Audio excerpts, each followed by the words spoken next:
associons toujours la conception de nouveaux emballages avec une analyse du cycle de vie, afin de garantir l'intérêt par rapport aux impacts environnementaux.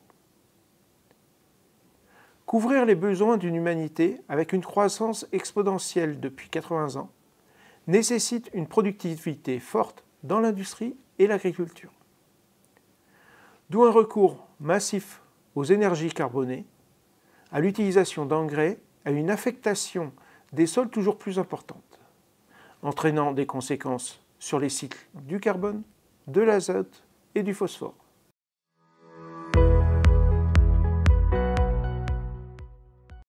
Ces activités humaines sont à l'origine de bon nombre de causes d'atteinte des limites planétaires. Elles sont définies par 9 processus et systèmes qui régulent la stabilité et la résilience du système terrestre. Les interactions de la Terre, de l'océan, de l'atmosphère et de la vie qui ensemble garantissent à l'humanité l'existence d'un écosystème sûr et stable. Or, déjà 6 limites planétaires franchies en 2022. Le changement climatique, l'érosion de la biodiversité, les changements d'utilisation des sols, la pollution chimique, le cycle de phosphore et de l'azote, le cycle d'eau douce. Seules 3 limites planétaires ne sont pas encore dépassées.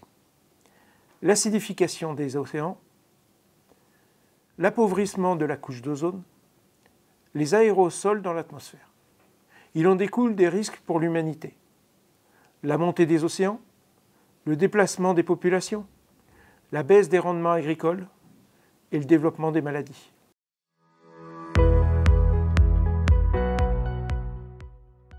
Les nouvelles directives, avec la loi AGEC, entraînent une révolution dans les emballages alimentaires, avec la volonté d'aller vers le réemploi.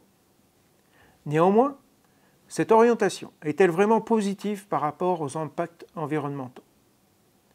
Des études sont en cours afin de valider les intérêts d'utiliser des barquettes dites réemployables, en inox, en verre, en plastique, par rapport à des barquettes traditionnelles à usage unique, en polypropylène, en carton et d'autres.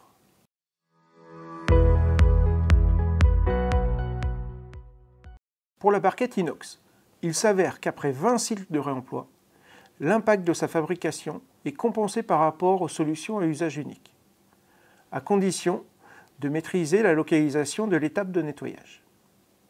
Si nous estimons que la barquette inox peut réaliser une centaine de cycles, nous garantissons alors l'intérêt. Par ailleurs, la barquette inox est beaucoup plus solide que le verre, ce qui lui permet de garantir un plus grand nombre de cycles. Le plastique injecté est quant à lui solide, mais il souffre d'être un polyolefine, dont la perméabilité est très forte. Sa contamination peut impacter sa neutralité sanitaire par rapport à l'inox, qui restera neutre en surface.